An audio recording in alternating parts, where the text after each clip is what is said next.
Hi, my name is Mia.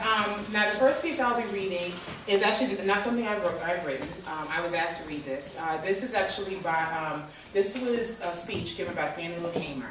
For those who may not know, Fannie Lou Haymer was part of the Civil Rights Movement. She worked on welfare and voter registration for SNCC, with the Southern Christian Leadership Conference, and the Student Nonviolent Christian Coalition.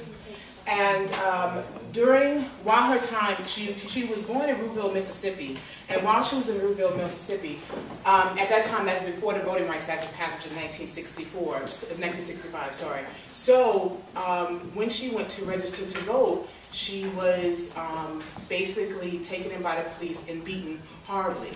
And as a result of the beating, she actually suffered a blood clot in her eye and damage to her kidneys.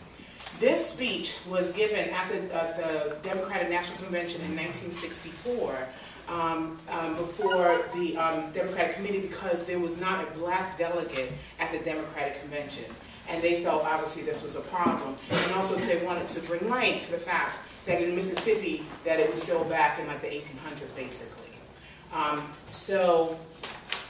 So I will be basically giving, this is her testimony. Initially when she gave this speech, it was televised, and then about 1 minute, 36 seconds into her speech, Lyndon Johnson went to a press conference and basically cut it off the screen. But later that evening, the telecast played the whole thing.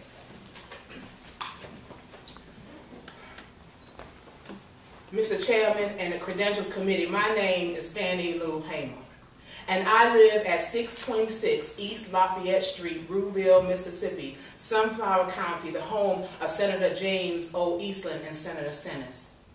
It was the 31st of August in 1962 that 18 of us traveled 26 miles to the country courthouse in Indianola to try to register to become first-class citizens.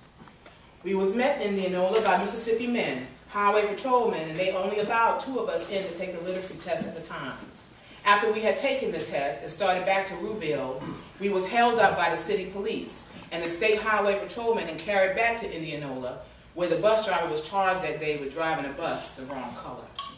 After we paid the fine among us, we continued on to Rouville, and Reverend Jeff Sonny carried me 4 miles in the rural area where I had worked as a timekeeper and a sharecropper for 18 years.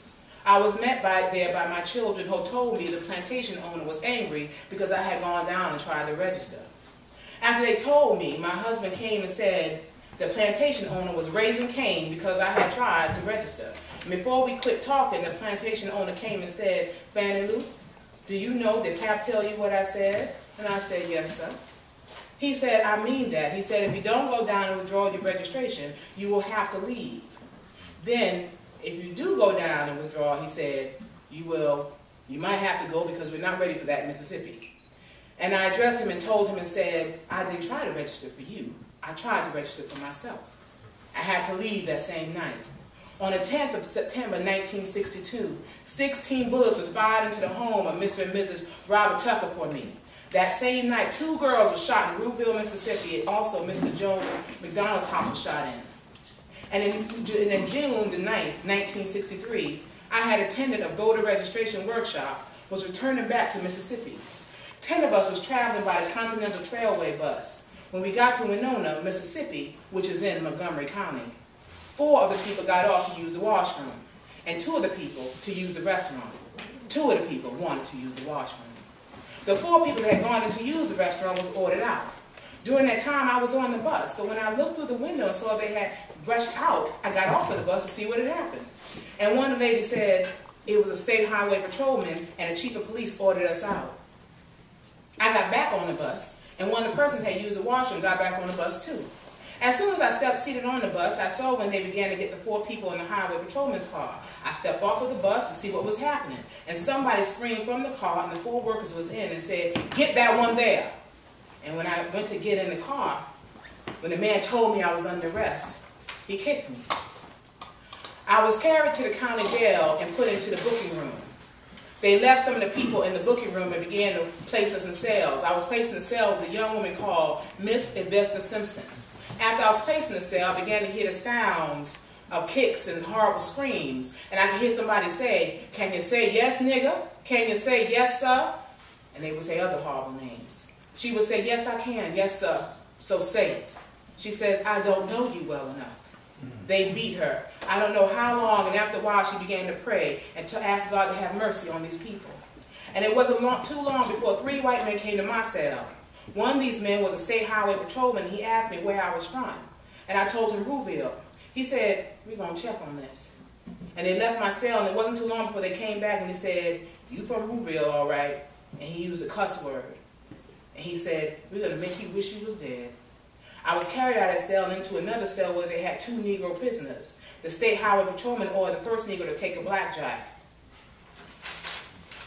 The first Negro prisoner ordered by me, by the order of the state police, for me to lay down on a bunk bed on my face, and I laid on my face. The first Negro began to beat me, and I was beat by the first Negro until he was exhausted. And I was holding my hands behind me at the time on my left side because I suffered from polio when I was 6 years old. After the first Negro had beat me until he was exhausted, the state highway patrolman ordered the second Negro to take the blackjack. The second Negro began to beat, and I began to work my feet, and the state highway patrolman ordered the first Negro who had beat to sit on my feet to keep me from working my feet. I began to scream, and one white man got up and began to beat me by my head and told me to hush. One white man, since my dress had worked up high, walked over and pulled my dress down, and he pulled my dress back up. I was in jail when Medgar Evers was murdered.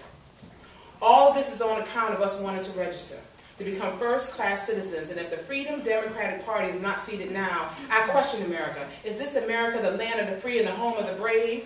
Where we have to sleep with our telephones off the hook because our lives be threatened daily because we want to live as decent human beings in America? Thank you. Yeah!